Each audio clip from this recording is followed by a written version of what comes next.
Hey guys, मैं आपका guide, आपका मेंटोर इंतज़ार अली अपने YouTube चैनल एलिब्रो एजुकेशन में आपका स्वागत करता हूं। और आज की इस वीडियो में हम लोग जानेंगे कि एग्ज़ामिनेशन के समय पर या स्टडी करते हुए अपने टाइम को मैनेज कैसे करें। एक्चुअली टाइम मैनेजमेंट अपने आप में एक बड़ी समस्या है और बहुत ज़्यादा प्रॉब्लम में स्टूडेंट्स को डाल के रखती है। देखिए, टाइम को मैनेज करना कोई इतनी आसान बात नहीं है, लेकिन टाइम को मैनेज करने के लिए आपकी अपनी अलग अलग सिचुएशन के हिसाब से अलग अलग तरीके अप्लाई होते हैं। इसलिए किसी एक ही प्रोफार्मा या किसी एक ही टाइम मैनेजमेंट के फंडे को सब लोग अपने ऊपर अप्लाई कर लेंगे, ऐसा ज़रूरी नहीं है। लेकिन फिर भी कुछ कॉमन बातें ऐसी होती हैं जो सब पर अप्लाई होती हैं और उन कॉमन चीज़ों का ख्याल रखकर हम अपने टाइम को बहुत बेहतर तरीके से मैनेज कर सकते हैं और आसानी से अपनी स्टडी को अपने गोल की तरफ ले जा सकते हैं या अपनी स्टडी को एक रफ्तार दे सकते हैं, अपने पढ़ाई के तरीके को एक रफ्तार दे सकते हैं। देखिए, सबसे पहली बात, आपको टाइम मैनेज करने से पहले अपनी सिचुएशन को देखना होगा कि मैं किस सिचुएशन में हूँ, मेरा क्या सिनेरियो है, मैं किस प्रेमाइसेस में काम कर रहा हूँ, मतलब मैं किस जगह पर एक्ट कर रहा हूँ। यानी कि आपका रोल क्या है अपनी फैमिली में, आपका रोल जो है उसके हिसाब से आप अपने आप को डिसाइड कर पाएंगे कि आपके पास कितना समय है। सबसे पहला काम, आप अपने दिन के पूरे समय को अपनी सिचुएशन के हिसाब से बांट लीजिए। यानी सबसे पहले ये डिसाइड करिए कि आखिर आप अपनी स्टडी के लिए या अपने गोल को चेज़ करने के लिए जो आप काम कर रहे हैं, उस काम के लिए आप कितना समय बड़ी आसानी से निकाल सकते हैं। क्योंकि प्रैक्टिकल सिचुएशंस को देखकर चलना बहुत ज़रूरी होता है। जब हम लोग टाइम मैनेजमेंट के बारे में सोचना स्टार्ट करते हैं तो हम लोग सबसे बड़ी गलती यही करते हैं कि हम आइडियलिज्म को फॉलो करते हैं, मतलब बहुत आइडियल टाइम टेबल और बहुत आइडियल शेड्यूल बनाने की कोशिश करते हैं। लेकिन आइडियल टाइम टेबल और आइडियल शेड्यूल को फॉलो कर पाना उतना आसान नहीं होता। इसलिए सबसे ज़्यादा ज़रूरी है कि आप अपनी प्रैक्टिकल सिचुएशन के हिसाब से, आपके आसपास आपकी दिनचर्या क्या है, आपको किस तरह के काम में एंगेज रहना पड़ता है, उसके अकॉर्डिंग आप अपने टाइम को मैनेज करिए। सबसे पहला काम यानी फर्स्ट थिंग कि आप अपने दिन को ऐसे हिसाब से बांटिए ताकि आपको पता चल सके कि आपके पास अपने लिए या अपनी स्टडी के लिए कितना टाइम है।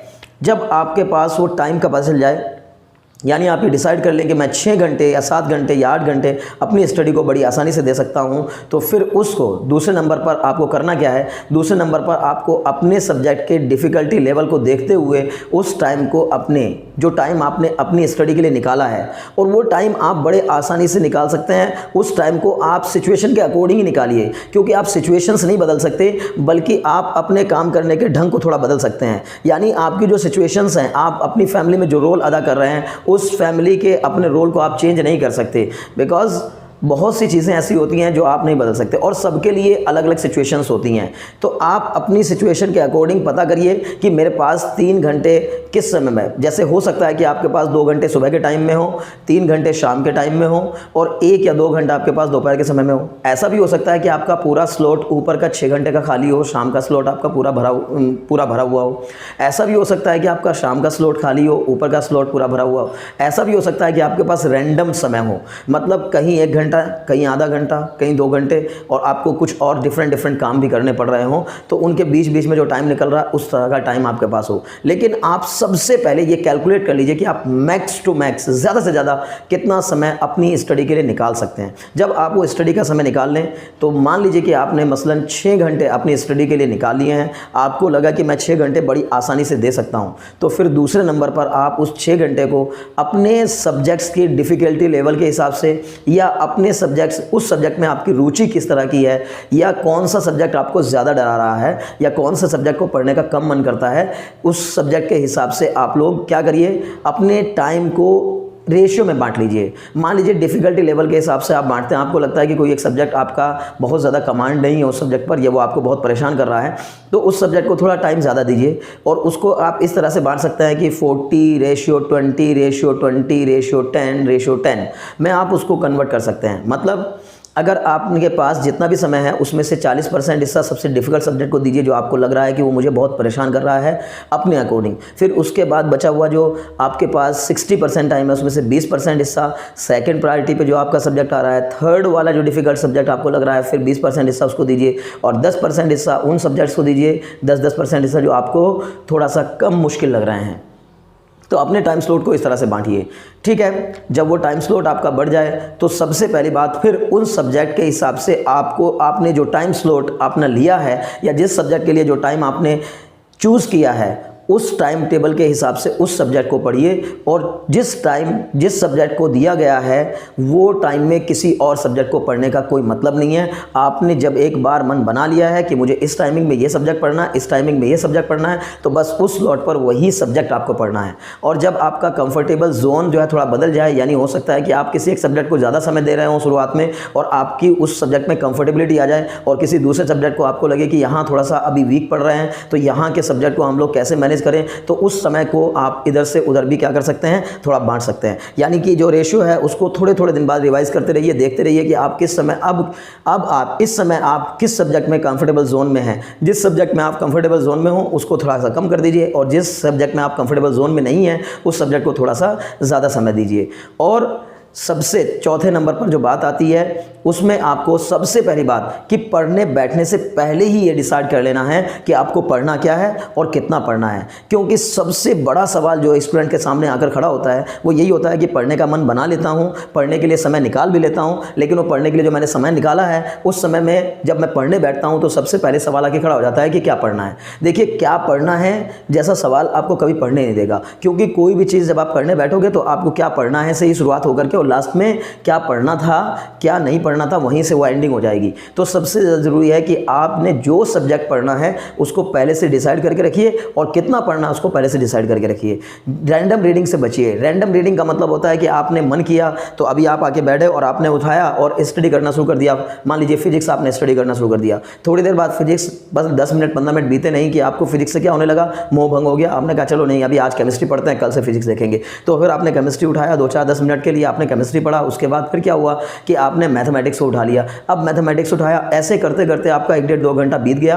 आपको लगा यार आज तो कुछ खास हुआ नहीं, कल से पढ़ाई स्टार्ट करेंगे। तो ये जो तरीका आपने अपना रखा है इस तरीके को दूर करिए। रैंडम स्टडी से बचिए, बिल्कुल रैंडम स्टडी आपको फ़ायदा नहीं पहुंचाएगी। पहले से डिसाइडेड होना चाहिए कि अब मैं जा रहा हूं तो इस टाइम स्लॉट में मेरा ये सब्जेक्ट है और मुझे ये पढ़ना है और कितना पढ़ना है ये पहले से सोच कर चलिए। अगर आपने सोचा हुआ है कि आपको 10 लाइन पढ़नी है तो 11 लाइन पढ़कर उठिए। इसको डिटर्मिनेशन कहते हैं। यानी कि बिना जितना आपने टारगेट लेके बैठे थे उससे कम टारगेट पर उठने का कोई मतलब नहीं बनता आपको पढ़ाई से। तो 4 बातें मैंने आपको बता दी। 5वीं बात, आपको जो आपने दिन भर में पढ़ा हुआ है उस दिन भर में पढ़ी हुई चीज़ों को एक बार सोने जाने से पहले आपको कम से कम 20 से 30 मिनट में, मतलब बहुत ज़्यादा से ज़्यादा लगेगा तो आपको 20 से 30 मिनट लगेगा, 20 से 30 मिनट में उसका क्विक रिवीजन ज़रूर करिए। क्योंकि बिना रिवीजन किए कोई फ़ायदा होने वाला नहीं है। आप कंटिन्यूअसली आगे की स्टडी करते रहिए और रिवीजन बिल्कुल मत करिए। आपको किसी चीज़ का कोई फ़ायदा कोई लाभ होने वाला नहीं है। रिवीजन सबसे ज़्यादा ज़रूरी है। मान लीजिए कि रिवीजन ही सफलता की कुंजी है। रिवीजन के बगैर आप सफल नहीं हो पाएंगे। आपको अगर सक्सेस पानी है तो रिवीजन बहुत ज़रूरी है। जो पढ़ा है उसको रिवाइज करिए। और दिन भर में आपने जो चीज़ें पढ़ी होती हैं उनको सबसे अच्छा टाइम होता है रिवाइज करने का कि जब आप सोने जा रहे हैं, लेटने जा रहे हैं, तो उससे आधा घंटे पहले आप उनको बैठ करके आराम से जो चीज़ें आपने पढ़ी थी उनको मगअप कर लीजिए और उनको रिवाइज करके एक बार तब सोइए। और सोने से पहले ये ज़रूर डिटरमाइन कर लीजिए कि कल का जो मेरा दिन होगा बहुत ही इंथुजियाज्म से भरा हुआ होगा। कल का जो मेरा दिन होगा वो बहुत ही नया होगा। कल का जो मेरा दिन होगा वो बहुत ही अच्छी, बहुत ही ज़्यादा उम्मीदों भरा होगा। ठीक है।